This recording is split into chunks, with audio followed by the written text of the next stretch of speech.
Well, in just a couple of weeks, a bunch of Delaware kids will be starting college, but there are many more left behind who may have wanted to go, but perhaps lacked the resources to get there. Well, Senator Coons was a member of the bipartisan group that sponsored the American Dream Accounts Act, which this very day, Senator, is being signed into law. Why don't you lay out some of the bullet points for people? What does this do exactly? Well, it helps authorize the Federal Department of Education to sponsor and support a program that encourage early savings for college. Peter, there are studies that show that kids in elementary school or middle school who know that they have a savings account that's putting aside money so they can afford going on past high school to career and technical schools or to 2 or 4 year college are much more likely to finish high school, do much better in college or technical schools when they go, and are more likely to finish. So this is something Rubio and I wrote up and introduced 6 years ago. It's passed the Senate twice before, but this time it's passed the Senate and the House, and it's going to President Trump's desk for him to sign today. I couldn't be here. What have been the challenges along the way? You mentioned you started the process 6 years ago. What's it been like trying to get this through that mix in 6 years? That's a decent amount of time. Well, when I first became a senator, Senator Kaufman sat me down and said the average timeline from a good idea to it being signed into law is like between 5 and 7 years. And I could hardly believe that. Now reality has proven him right because it takes several tries to get a bill, to get a hearing, to get it through one chamber and then get it through both chambers, and now finally to get it to the president's desk. Yeah, Ted Kaufman had a pretty good grasp on the lay of the land, I think that's safe to say. Yes, he did.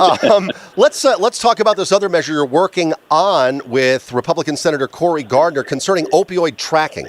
One of the major ways that prescription drugs and opioid drugs are getting into the hands of folks in our community who shouldn't be having them is through drug diversion, the illegal diversion of drugs. It turned out there was one case where a small town in rural West Virginia had a pharmacy that had ordered 500,000 doses of oxycodone. Yeah. There's not that many uses for oxycodone in the whole state. This would provide a real-time tracking system for the DEA.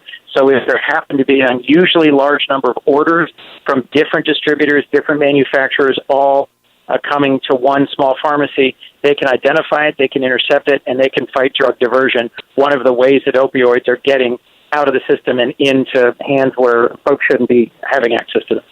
You know, when did you get a handle? I mean, we see where this stands today, and this issue is it's off the charts in terms of its impact, in terms of interest in it. When were you getting a sense that opioids were becoming a real problem? Do you recall? Several years ago, I remember hearing from county paramedics that the number of heroin overdoses that they were responding to was steadily ticking upwards. In my first couple of years as a senator, I was hearing from friends and family, from local law enforcement, that it was getting worse. But just in the last 3 or 4 years, it's clearly become a huge nationwide epidemic. We've had hearings in the Senate. We've passed legislation. We've increased the amount of funding for treatment for interdiction to address this as both a public health and public safety issue. But it continues to be one of the single biggest threats facing America. I can't tell you, Peter, how many heartbreaking stories I've heard from families I know in Delaware about the direct impact of opioid abuse on families in our state.